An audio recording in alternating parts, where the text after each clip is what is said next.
Naji woke up, much too early for her liking, to an unusual sound coming from her courtyard.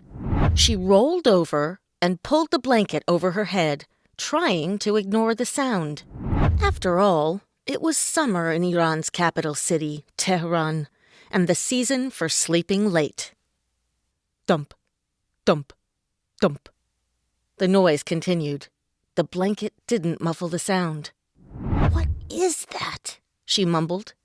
The sound seemed familiar to Naji, but never before in her yard. The noise went on, short and repeating thumps. Deep, but not too deep. Men's voices joined the thumping. Naji didn't recognize these voices. "I guess it's time to investigate," she said, even though the rest of her family had long ago left their common sleeping room and no one could hear her words.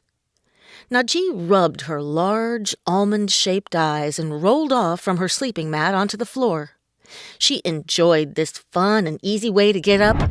She stood and tiptoed to the window, hoping that nobody would see her. She pulled aside the curtain, just enough to peek into the courtyard. 3 strangers holding shovels and pickaxes stood around a hole. One was talking to her father, and the other 2 were digging the ground at a steady pace. The thump, thump sound was the pickaxe hitting the ground. How odd.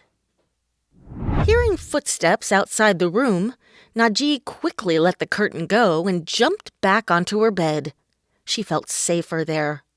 If the steps were those of a stranger, she could hide under the blanket. If they were Mother's, she might not nag her if she believed Naji was still asleep. The door opened, and Naji peeked out from under the corner of her blanket. "Oh, it's only you," she muttered. "Only me?" replied Layla, Naji's older sister, who was 11. "What do you mean? Anyway, get up, lazy girl. There's a lot going on today." Layla opened the cupboard door and began searching through the scarves hanging on hooks. Naji sat up but didn't leave her cozy bed. "What's going on outside? Who are those strangers? What are they doing?" "Father has hired some workers to dig a hole," Layla answered. "Dig a hole? What for? How deep?" Layla sighed. "A septic hole. A deep septic hole for a new outhouse." "A deep hole? We have never disturbed the earth by this house before," said Naji. Layla turned around and faced Naji.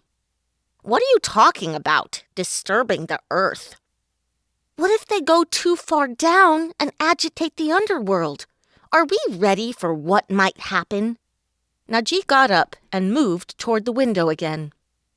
"Agitate the underworld? There's nothing under there but dirt and more dirt," Layla scolded. Naji felt a knot of panic forming in her stomach. "No, no!" she shouted. "They may upset the demons, Lulus, and Jens. That's not good. We'll all suffer."